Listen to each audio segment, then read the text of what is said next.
지난 시간에는 6월절의 새로운 출발이라고 하는 제목을 가지고 새로운 신분으로의 변화를 경험하게 된다.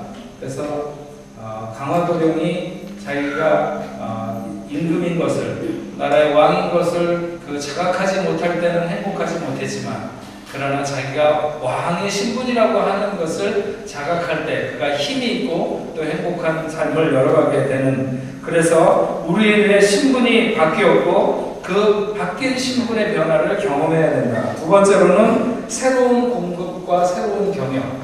특별히 우리는 이제 바로의 공급을 받는 것이 아니라 하나님의 공급을 통해서 살아가는 인생이다. 이게 세상을 살아가는 데 있어서 먹는 문제가 굉장히, 음식이 중요한데 하나님이 주시는 것으로 우리가 살아가는 이런 음식의 변화, 이런 것들이 굉장히 중요하다. 또 세 번째로는 새로운 목적으로의 변화. 우리는 삶의 목적이 세상 살아가는 사람들과 다르다고 하는 것이죠. 그래서 하나님의 약속하신 영원한 기업을 위해서 하나님의 군대로 나아간다.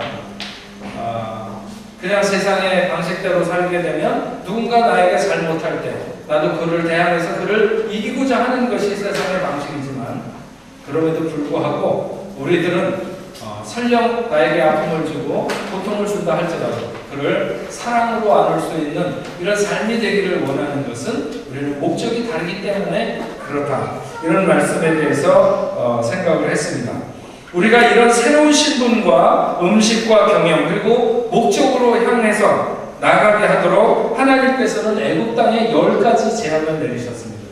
그 10가지 재앙은 매우 점진적이어서 처음에는 마음을 괴롭게 하는 정도였지만, 그러나 나중에는 그에게 있는 소득, 재산을 이렇게 빼앗아 간다든지 아니면 인생이 손댈 수 없는 이런 엄청난 재앙으로 그들과 함께해서 그들이 손들 수밖에 없도록 하는 것을 우리가 말씀을 통해서 배우면서, 우리도 하나님 앞에 하나님이 우리를 부르실 때 하나님이 어떤 것을 우리에게 요구하실 때 자꾸 거절하고 뒤로 물러서게 되면 점진적으로 더 크고 더 어려운, 감당할 수 없는 것으로 우리를 손들게 하는 이런 하나님의 역사가 있다. 이런 사실에 대해서 우리가 말씀을 들으면서 불순종하는 백성에게는 하나님이 그 우상을 꺾으시고 부르신다는 사실에 대해서 지난주까지 생각을 했습니다. 오늘은 새로운 존재로서의 6월절은 어떤 의미가 있나 조금 더 깊이 한 10가지로 우리가 생각을 해보려고 합니다. 그래서 6월절이 무엇을 의미하는가? 첫 번째로는 2절에 있는 말씀처럼 이달로 너희의 해의 첫 달이 되게 하라. 네, 오늘 12장 2절 말씀에 보면 이달을 너희에게 달의 시작, 곧 해의 첫 달이 되게 하고 이렇게 말씀하고 있는데, 새로운 출발을 의미하는 거죠. 지금까지의 삶은 하나님이 계산하지 않는다는 것입니다. 6월절을 맞기 이전의 삶은 하나님이 계산하지 않는다. 이제부터 내가 너희의 시간을 측정하겠다고 하는 것입니다. 예전에는 안식일이 모든 날들의 맨 마지막이었습니다. 7일 동안 하고 6일 동안 일을 하고 7일 쉬는 안식일이었지만, 그러나 이제는 그 안식일이 첫날이 되어서 모든 날들을 이끌어가는, 안식일을 어떻게 보내느냐에 따라서 그 나머지 날들을 승리할 수 있는가 하는 것이 결정되는 것입니다.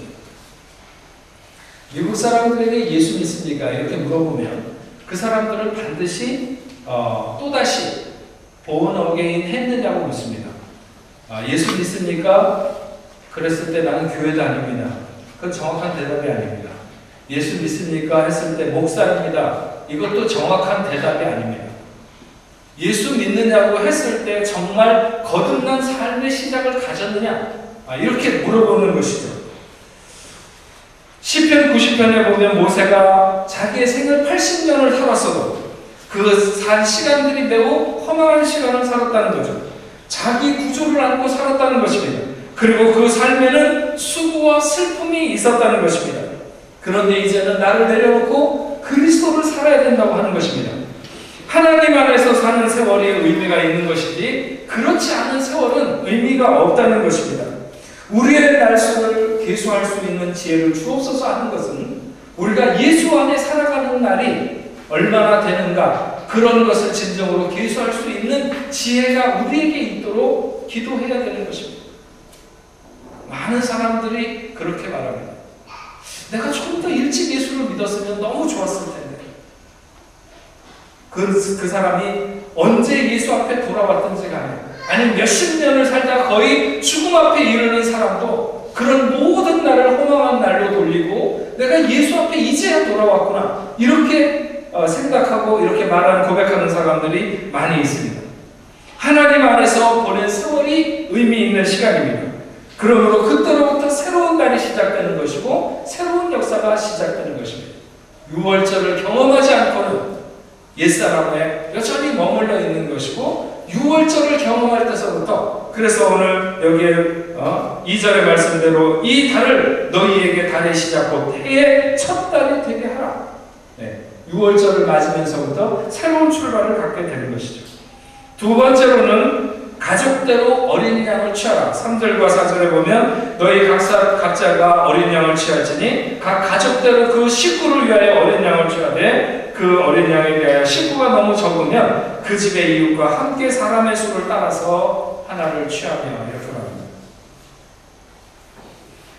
양을 한 마리 잡아가지고 먹을 때 그 양을 남기면 안 된다고 했습니다. 내 아내와 자식과 객과 종과 모두가 함께 지키라고 하는 것인데, 안식일을 지키는 제10계명 중에 4계명인 안식일을 지키라고 하는 개념이 무엇입니까? 신약시대의 안식의 개념은 은혜라고 하는 것입니다. 은혜. 그러니까 은혜라고 하는 것은 혼자에게만 머물러 있는 것이 아니라 흘러갈 때 은혜가 되는 것입니다. 고여 있는 것이 아니라 흘러갈 때 그 은혜의 개념이 있습니다. 구약시대에서도 마찬가지로 내가 안식하면 모든 사람이 안식해야 된다고 하는 것입니다. 모든 가족이 함께 누리는 안식이죠. 손님까지도. 식구가 부족하면 이웃집 사람들을 초대해서 먹으라고 이렇게 했습니다. 내가 안식하면 아내도 안식해야 되고 종도 안식해야 되고, 양을 잡되 개인별로 잡으라고 하지 아니하고 가족의 수대로 잡으라고 했습니다. 이것은 복음의 최소 반경은 적어도 가족의 단위는 돼야 된다고 하는 것입니다. 한 사람이 복음에 젖으면 그 복음은 흘러서 모든 가족들에게 흘러가도록 되어 있습니다.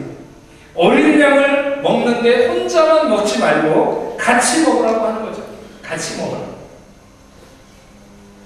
왜 하나님께서 어린 양을 잡아서 피를 바를 때 사람의 이마에다가 바르라고 하지 아니하고 문설주와 임방에 바르라고 하셨을까?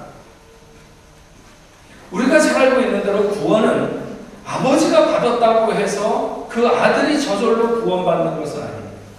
구원은 다 각자가 받도록 이렇게 되어 있습니다. 그럼에도 불구하고 오늘 여기에 이렇게 말씀하는 것은 구원의 최소 단위가 적어도 가정은 돼야 된다.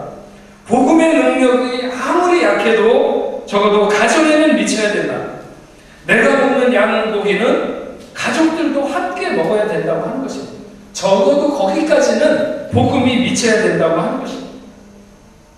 내가 향수를 뿌렸는데 적어도 엘리베이터를 탄 사람들에게는 느껴져야죠. 아무도 못 느낀다. 그건 맹물을 뿌린 거겠죠. 향수가 아니라. 우리가 적어도 어린 양의 고기를 먹을 때는 그 고기가 나만이 아니라 가족들과 함께 먹도록 이렇게 되어 있습니다. 근데 참 이게 힘들고 어려운 것 중에 하나는 세상에 전도하기 가장 어려운 사람 중에 하나가 가족들입니다. 참 어려워요. 서로를 너무 잘 알아서 그런지 모르겠지만 어쨌든 가족들을 예수 믿게 하는 게 참 어렵습니다. 그래서 이 복음의 능력이 역사될 때 변화가 나타나게 되는 것입니다. 변화. 성경에 보면 성경에 나오는 사무엘이나 다윗이나 다 마찬가지예요. 다 가족들이 어려워요. 그래도 복음의 최소 단위는 이 패밀리 정도는 돼야 된다. 성경이 말하는 복음의 영향력을 최소한 가족의 단위는 돼야 된다. 어린 양을 혼자 먹지 마라. 세 번째로는 흠없는 수컷으로 하라고 5절에 말하고 있습니다. 너희 어린 양은 흠없고 1년 된 수컷으로 하되 양이나 염소 중에서 취하라. 이 옛날에 우리나라에는 뭐 양보다는 염소를 많이 키웠습니다. 특별히 이제 그 염소를 키우면 젖을 짜서 그 전 염소를 두어서 이렇게 시골에서 그 젖을 짜가지고 사람들이 먹느라고 전 염소를 많이 키웠는데, 그 염소는 이렇게 어렸을 때 그 염소 새끼를 가져다가 키우면서 자랄 때, 어릴 때 이 아주 뿔이 나오게 되면 강한 밴드, 고무밴드 같은 걸로 이 뿔을 이렇게 묶어줍니다. 우리가 보통 뭐 뿔을 자를 때 막 톱으로 자르고 뭐 이렇게 생각하지만, 그 어린 염소가 이렇게 뿔이 나오기 시작할 때 뿔에다가 고무밴드를 이렇게 묶어주고, 또 이렇게 느슨해질 때 더 강한 것으로 묶어주고, 그렇게 몇 번 하면 그 뿔이 떨어지게 됩니다. 근데 이 뿔이 떨어지게 되면 어떤 현상이 있냐면, 이 염소가 힘이 제어되는 거죠. 뿔이 있는 염소와 뿔이 없는 염소는 이 힘의 제어가 다릅니다. 그래서 이 염소나 양이나 이런 것들이 귀에 물을 들어가는 것을 굉장히 아주 못 견뎌합니다. 죽죠. 그래서 비가 오는 날 같은 날은 이 염소나 이런 것들이 막 뜁니다.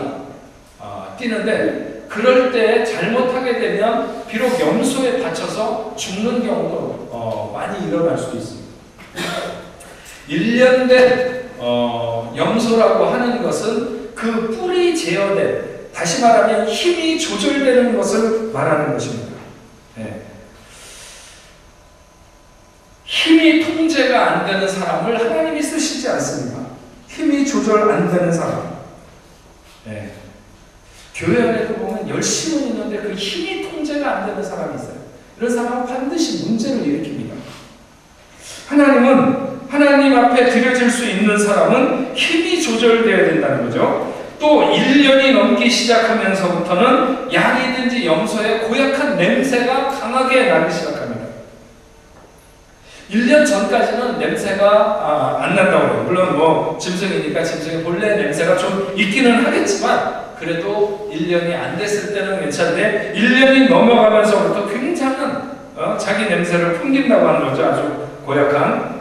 또 1년이 넘으면서 욕망에 붙들리기 시작한다. 발전기를 맞게 되는 거죠. 정욕을 따라서 살고 싶은, 통제가 안 되는 거죠. 1년짜리 수컷으로 재물을 삼으라고 하는 이유가 무엇인가? 괜히 1년짜리를 드리라고 한 것이 아닙니다.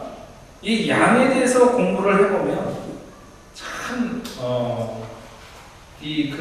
교회 생활하는 데 있어서 목사도 마찬가지고 성도들도 마찬가지고 이 양과 목자에 대한 관계를 우리가 좀 잘할 필요가 있어요.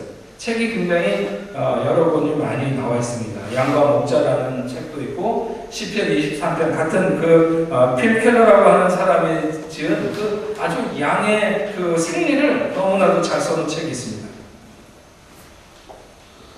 1년짜리 수컷으로 하라고 하는 것은 재물이 될 수 있는 자격을 말하는 거죠. 힘이 제어될 수 있는, 통제될 수 있는, 힘이 없는 것이 아니라 통제될 수 있는, 더러운 냄새를 안 풍기는, 그리고 정욕적이지 않아야 된다는 거죠. 욕정을 따라 욕심을 따라 사는 삶이 아닌, 예수님이 흠이 없는 어린 양이 되셨다고 하는 것은 바로 이런 것을 말하는 것입니다. 우리가 주의 제단에 제물로 드려진다고 하는 개념도 바로 이런 것입니다. 조절된다고 하는 것입니다. 그것이 가능한, 그래야만이 드려질 수 있다는 것입니다. 네 번째로 7절 말씀에 보면 그 피를 문설주와 인방에 바르라, 이렇게 말하고 있습니다. 네, 그 피를 양을 먹을 집 좌우 문설주와 인방에 바르고, 출입하는 문을 얘기하는 거죠. 창문을 얘기하는 것이 아니라 출입하는 문을 얘기하는 것입니다. 근데 문지방에다가 피를 바르라고 말하지 않았어요. 네. 피를 짓밟는 것은 그것은 하나님이 원하는 게 아닙니다. 문설주와 인방에 바르라. 들어가면서 그 피를 볼 수 있는 것이죠. 안에서 피를 보는 것이 아니라 밖에서 피를 보는 것입니다.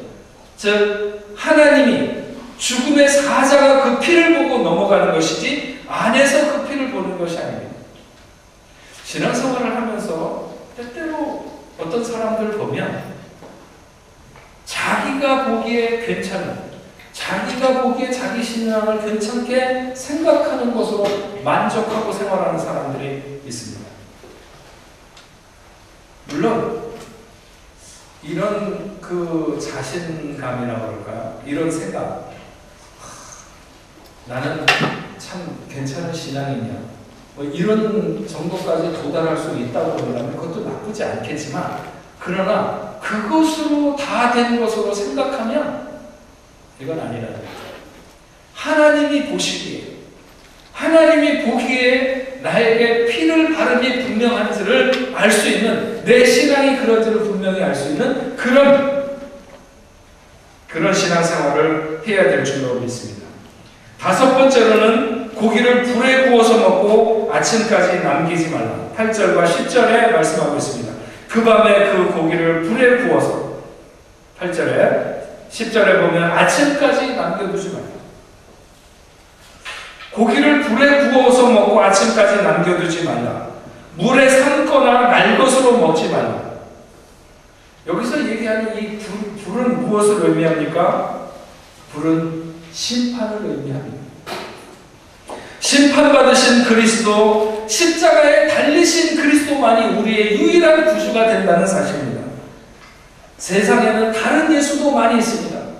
병 고치는 예수, 아니면 4대 성인 가운데 한 분인 예수, 윤리 선생으로서의 예수. 예를 들어 간디 같은 사람은 예수를 안 믿는 사람이었습니다만 그는 매일매일 자기는 산상수훈을, 예수님의 교훈인 산상수훈을 읽었다고 했어요. 왜냐하면 그 산상수훈의 그 윤리적인 교훈이 너무나도 고귀했기 때문에. 그러나 다른 복음은, 다른 예수는 우리에게 구원을 주지 않습니다. 구원을 주시는 분은, 그 예수는 어떤 분이신가? 우리의 죄를 지시고 심판을 받으신 분, 십자가를 지신 분입니다. 불에 구워 먹어야 한다고 하는 것은 그 심판받은 그 예수를 통해서만이 우리가 우리의 구원자가 되시고 우리의 생명이 되신다고 하는 사실을 우리가 분명히 알아야 됩니다. 구원을 주시는 예수는 내 죄를 대신 지시고 심판을 받으신 분입니다. 불의 심판을 받아야 대속의 자격이 있다고 하는 사실을 알려주고 있습니다. 여섯 번째로 6월절은 쓴 나물 허리에 띠를 띠고 신발을 신고 지팡이를 짚고 급히 먹으라. 무교병과 쓴 나물을 아울러 먹되 허리에 띠를 띠고 발에 신을 신고 손에 지팡이를 잡고 급히 먹으라. 안주하지 않는다는 거죠. 떠날 준비를 하는 것입니다. 구원은 거기 있으면서 복을 받는 것이 아니라 떠나는 것입니다. 이스라엘 백성들에게 구원은 애굽 땅에서 그들의 힘들고 어려운 형편이 편안하게 놓여지는 것이 구원이 아니라 거기서부터 떠나는데 구원의 의미가 있습니다. 옛 생활을 하는 것이 아닙니다. 그곳으로부터 떠나는 것입니다. 떠나지 않으면 구원의 의미가 없다. 일곱 번째로는 이날을 기념하여 절기를 삼아 영원한 규례로 대대로 지킬 것이라고 14절 17절에 말합니다. 너희는 이날을 기념하여 여호와의 절기를 삼아 영원한 규례로 대대로 지킬지니라. 절대로 잊어버려서는 안 된다. 해마다 6월절은 반드시 이날을 지켜야 된다는 거죠. 너는 피의 사람이다. 피가 너를 구원했다. 그래서 우리는 어떤 일이든지 무슨 일이든지 안 될 때에는 피를 바르는 이런 일을 해야 되는 것이죠. 어떤 내가 하고자 하는 일이 잘 안 될 때, 자식이 속을 썩을 때, 힘들고 어려운 일을 받을 때 피를 적용하라고 하는 것입니다. 절대로 잊어버리지 마라. 피를 적용한다고 하는 것은 십자가를 적용한다는 것인데 회개하는 것을 의미하는 것입니다. 십자가 그늘 밑으로 들어가는 것입니다. 나는 죄인입니다. 주님이 나를 구원해 주셔야만이 내가 살 수 있습니다. 주님이 나의 구원자입니다. 주님이 해결해 주셔야만이 될 수 있습니다. 이러면서 고백하면서 나가는 것이죠. 이것을 절대로 잊어서는 안 된다. 네가 어떤 일을 만나든지 피 앞으로 돌아와야 된다. 피 없는 사람은 하나님의 자녀가 아니라 피 바르는 사건을 잊어버리면 안 된다. 이스라엘 백성들이 여행 중에 유월절을 잊어버리면, 유월절을 여행 중에 있기 때문에 지키지 못하면 다시 그들을 보조적으로 그 유월절을 지킬 수 있는 그런 방식을 마련해 두고 있습니다. 그러니까 절대로 유월절을 그냥 지나가면 안 된다는 것이죠. 유월절을 안 지키는 자는 죽이라고 성경에 기록하고 있습니다. 네, 이제 여름이 돌아온 것 같습니다. 저는 우리 교회는 늘 이렇게 어수선한 것 같고 맨날 사람들이 어디 다 이렇게 떠나고 돌아오고 막 이렇게 하고 잘 안정이 안 되는 것 같은 이런 마음이 드는 게 참 큰 아쉬움입니다. 아쉬움.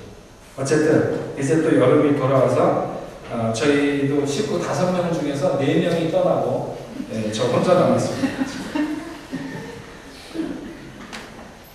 여러분들도 아마 곧 떠나실지 모르겠는데 어디를 가서든지 주의를 범하지 않게 되기를 바랍니다. 네.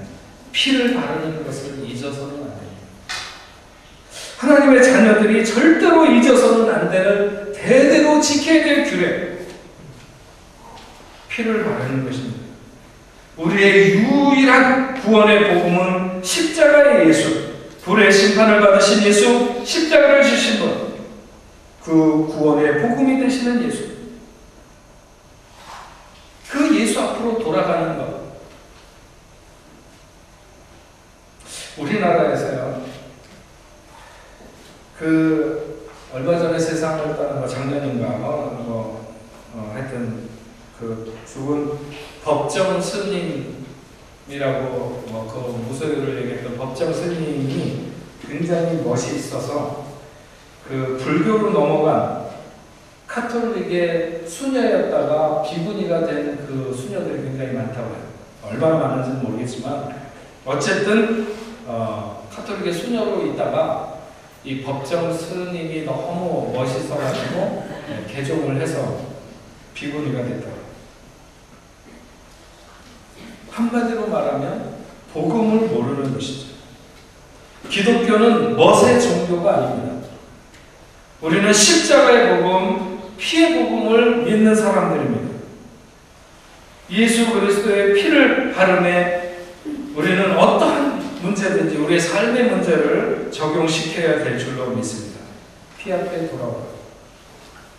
8번째로는 15절서부터 20절에 보면 너희는 200 동안 무교병을 먹을지니 말합니다. 무교병이라고 하는 것은 누룩 없는 떡을 말하는 거죠. 네, 안식일에서 다음 안식일까지 무교병을 먹어라. 이스트가 들어가지 않은 그 떡을 먹으라는 거예요. 요즘에는 그렇게 집에서 직접 빵을 여기 빵 공부하는 사람들이 있으니까 많이 있겠지만 옛날에 제가 어렸을 때는 하여튼 일주일 중에서 한 80%는 밀가루만 먹고 살았습니다. 밀가루. 그 수제비든지 무슨 개떡이든지 뭐든지 간에 하여튼 매일 밀가루만 거의 삼시세끼를 많이 먹었어요. 그 중에 이제 빵을 많이 무슨 술빵이라는 것도 해먹고 뭐도 해먹고 그런데 거기에 이 이스트를 집어넣는 것에 대한 제가 어려서부터 그걸 많이 봤잖아요. 굉장히 조금 집어넣는데 어떻게 그렇게 조금 집어넣는 것을 통해서 그 빵이 확 부풀어나게 되고 또 부풀어나면서 그 빵이 맛있게 되는지. 네. 근데 만약에 그걸 안 집어넣고 빵을 한다. 그러면 이 빵이 굉장히 세상에 심심하고 밋밋하고 이건 심심한 맛도 없는 하여튼 그런 맛이 없어요. 맛이 없어요. 근데 무교병을 먹으라고 말씀하고 있어요. 무교병을. 우리로 하여금 기억하게 하는 것은 우리는 세상을 즐기면서 사는 것이 최종의 목적이 아닌 것을 분명히 알라고 말씀합니다. 그리스도를 먹고 그리스도를 마시는 인생이 되어야 된다. 맛없는 떡을 먹을지라도 누룩 없는 삶을 살아야 된다고 말씀하고 있습니다. 오늘날을 살아가면서는 세상에 너무 즐기는 세상이 되어서 참 이 말씀을 적용하기 어렵고 매우 힘듭니다.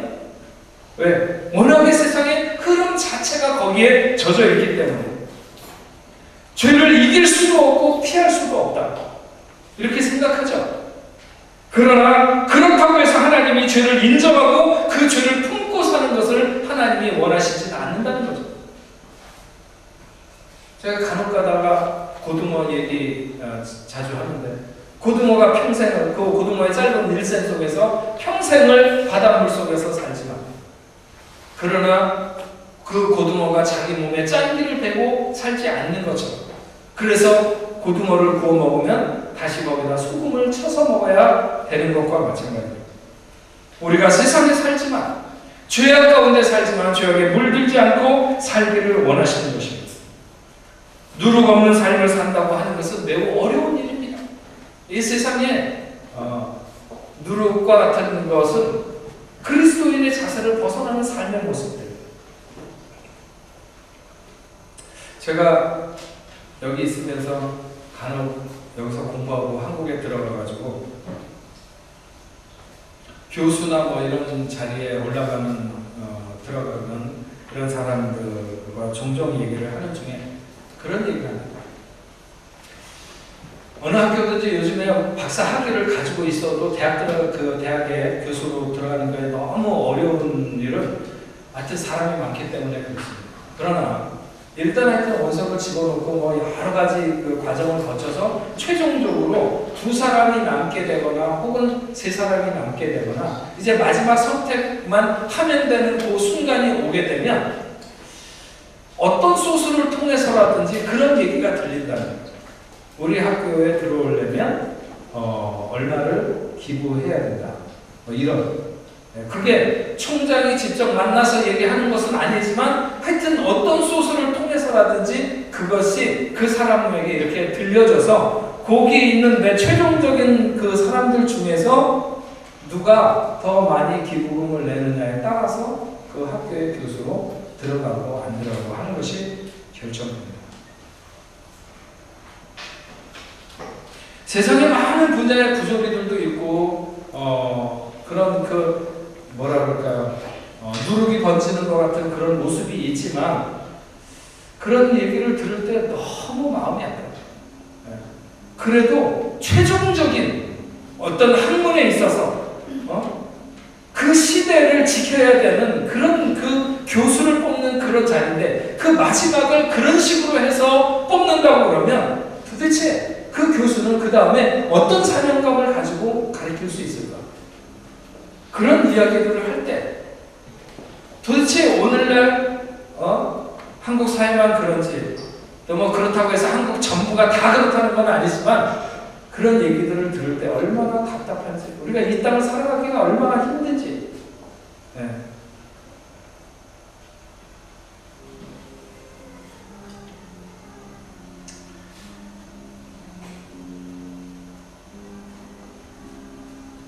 누룩 없는 떡을 기꺼이 먹어야 됩니다. 그 맛없음의 갈증을 우리는 하나님 말씀 앞에서 채워야 될 줄로 믿습니다. 그래서 그 말씀의 능력이 나를 변화시키고 세상을 살아갈 힘을 주어야 됩니다. 그렇지 않으면 세상 속에서 뒤떨어지는 것 때문에 잠을 못 이루고 내가 이루고자 하는 그 욕망을 못 이루는 것 때문에 정신병이 걸리지 않으면 잘 살 수 없는 이런 시대를 우리가 살아가고 있다고 하는 것이죠. 누룩 없는 떡을 먹으면서 세상과 타협하고 적당히 살려고 하는 것이 아니라 무교병을 먹으라고 하는 그 말씀을 오늘 우리가 다시 한번 기억해야 될 줄 믿습니다. 9번째로는 이방 사람 거리에 하고 품고는 불가라. 종은 할례 후에 먹으라. 49절, 43절, 49절에 보면 각 사람이 돈으로 산 종은 할례를 받은 후에 먹을 것이며 거류인과 타고 품고는 먹지 못하리라. 돈 받고 일하는 사람은 절대로 유월절 음식을 먹을 수 없다. 돈 때문에 일하는지 사명 때문에 일하는지.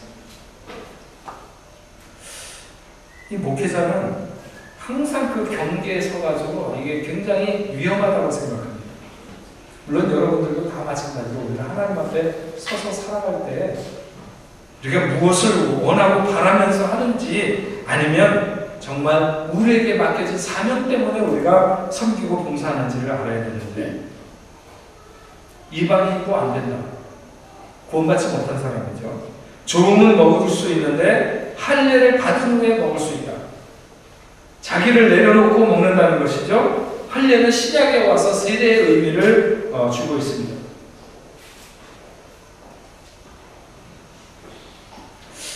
이런 일련에 지금까지 말씀드린 6월절에 이런 모든 것들이 다 무엇을 의미하고 있느냐면, 우리는 새로운 존재가 되었다, 새로운 창조물이 되었다고 하는 것입니다. 우리는 지금까지 너무 당신을 구원받아서 하나님의 자녀가 되었습니다. 그것은 절대로 변하지 않습니다. 구원은 흔들리지 않습니다. 떠나지 않고 멸망하지 않습니다. 내가 너희에게 영생을 주노니 영원히 멸망치 아니하리라. 내게서 너희를 빼앗을 자가 없으리라. 성령이 오셔서 너희에게 영원히 떠나지 아니하리라. 구원의 확신에 대해서는 우리가 많이 듣습니다. 우리 한국교회가 거기까지만 많이 가르쳤어요. 구원받은 사람은 절대로 망하지 않는다. 그게 나쁜 것이 아니라 그 이후에 우리가 어떤 질서 가운데 어떤 삶을 살아가야 되는지에 대해서 너무 얘기하지 않은 거죠. 그래서 예수 믿고도 여전히 자기 냄새를 피우고 자기 욕망을 따라서 피 없는 복음을 말하고 누르고 없는 떡을 취하면서 그러면서 살아가는, 출애굽기 12장에 서론만 읽고 본론은 안 읽는 거죠. 오늘 마지막으로 41절에 나와 있는 430년이 끝나는 그날에 여호와의 군대는 다 애굽 땅에서 나왔습니다. 이제는 우리가 여호와의 군대로 나오게 되는 것입니다. 이제는 나를 위하여 살지 않고 여호와의 군대로 사는, 하나님을 위해서 살고 하나님의 나라를 위해서 사는 삶이 되어야 합니다. 가치 자체가 변화되고 바뀌는 삶을 말하는 것입니다. 예수 믿고 천국 가는 것만 중요한 것이 아니라 복음의 본질을 알고 그 복음이 우리에게 이룬 새로운 창조물의 삶을 우리가 어떻게 살아갈 것인가 하는 것에 대해서 우리가 고민하며 살아가야 될 줄을 믿습니다. 믿음이 무엇일까? 오늘 6월절을 생각하면서 여러분 한번 생각해 보시고요. 한 동물 애호가가 있어요. 동물 애호가. 요즘에 여기든지 일단 한국이든지 동물 애호가들이 하는 게 좀 지나치다 싶을 정도로 동물을 사랑하지 말라는 게 아니라 지나치게. 동물 애호가가 있는데 양의 피를 발라라. 이건 동물 애호가가 참 받아들이기 힘든 일이죠. 그래서 나는 그럴 수 없어요. 그래서 그 사람이 양의 피 대신에 망고의 즙을 짜가지고 문설주와 인방에 발랐다고 하자. 그런 사람이 있습니다. 어떤 사람은 반대로 전능하신 여호와 하나님 앞에 그래도 뭔가 잡아서 드리는데 그 양 조그만 거 한 10만 원이면 살 수 있는 그걸 드릴 수 있느냐. 그래서 자기는 코끼리를 잡아가지고 그 코끼리 피를 갖다가 인방과 문설주에 바른 사람이 있습니다. 어떤 사람은 하나님은 그런 분이 아니다. 그렇게 유치하게 무슨 피를 발라야 저기 하지 않는다. 그래가지고 나는 안 발라도 하나님이 절대로 멸망시키지 않을 것을 믿는다. 그러고 그냥 푹 잔 사람이 있어요. 한 사람은 시키는 대로 양을 잡아갖고 피를 발랐지만 이 피로 이게 구원을 과연 받을 수 있을까 하면서 밤새도록 못 믿고 오들오들 떨면서 그 밤을 지났다 이거예요. 장자가 어떻게 됐을까요? 장자가 네 가지 믿음 없는 믿음이 없다고 말할 수 없을지도 모르겠어요. 다들 자기의 확신에 따라서 양의 피보다는 망고의 즙이 좋겠다.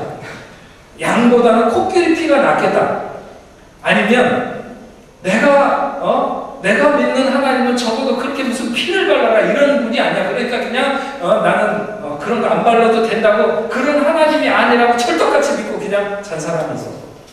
어떤 사람은 이 피로 과연 그게 구원이 될 수 있을까 하면서 발라놓고 밤새도록 떨면서 보는 사람이 있었어요. 네 사람의 다 뭔가 믿음 없음의 사람에 대해서 설명한다면 어떤 사람의 장자가 죽지 않았을까요?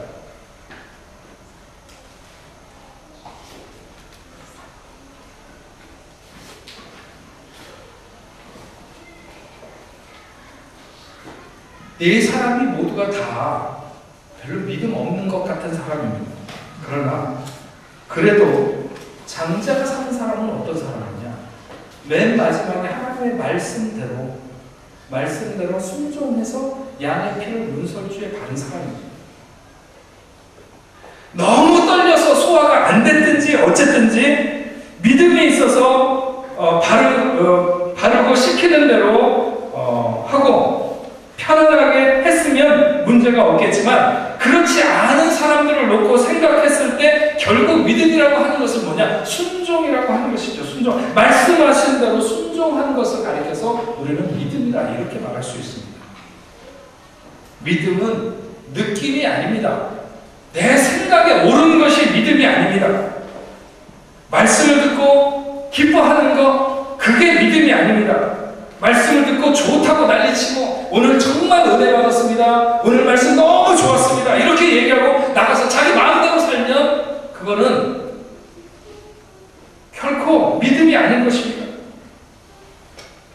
오늘날 세상 사람들이 너무 말씀을 즐깁니다.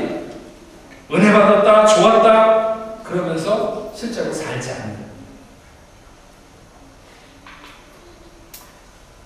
말씀을 받아들여서 순종하지 않으면 장자가 죽습니다. 믿음에 대한 개념을, 믿음은 말씀대로 사는 것이다. 왕이 여호와의 말씀을 버렸으므로 여호와께서도 왕을 버리셨나이다. 그래서 사울이 왕의 자리에서 떨어지게 된 것입니다. 말씀을 버렸기 때문에 그가 죽게 된 것입니다. 피를 볼 때 내가 넘어가리라. 피를 보면 내가 너희를 살리리라. 피를 바르는 것이 중요하죠. 믿음은 뭐와 같습니까? 우리가 예수 믿는다고 해서 한순간에 도덕적으로 깨끗해지거나 윤리적으로 완전해지는 것이 아닙니다. 그러나 어린 자녀들을 키워보면 말 안 듣고 때로는 부모에게 대항하는 애들도 있고 부모의 눈에 눈물이 마르지 않도록 하는 아이들도 있지만, 근데 결국엔 보면 그 아이들이 집 안에 그 부모의 품에 계속 있으면 궁극적으로 언젠가는 철이 들어서 아버지와 어머니의 뜻을 이해하는 날이 오게 되는 거죠. 네. 그러니까 너무 걱정할 필요 없습니다. 자녀들 때문에 같이 데리고 살면 속썩여도 언젠가는 돌아오게 됩니다. 안에 있으면 됩니다. 안에 있으면 궁극적으로 하나님께서 그를 말씀 안에 있으면 삽니다. 말씀을 듣고 행하는 자는 살게 됩니다. 말씀에 순종하는 자가 믿음의 사람이고 결국은 이런 사람들이 여호와의 군대가 될 수 있다고 하는 것이죠. 당신의 기업을 상속받을 수 있는 여호와의 군대. 오늘 이 자리에 앉으신 사랑하는 우리 뽕래풀교회 성도 여러분, 모두가 다 6월절을 통해서 이 10가지의 놀라운 역사를 여러분의 삶에 적용되는, 그래서 여호와의 군대로 애국을 떠나는 여러분들 되시기를 주의 이름으로 축원합니다. 아멘.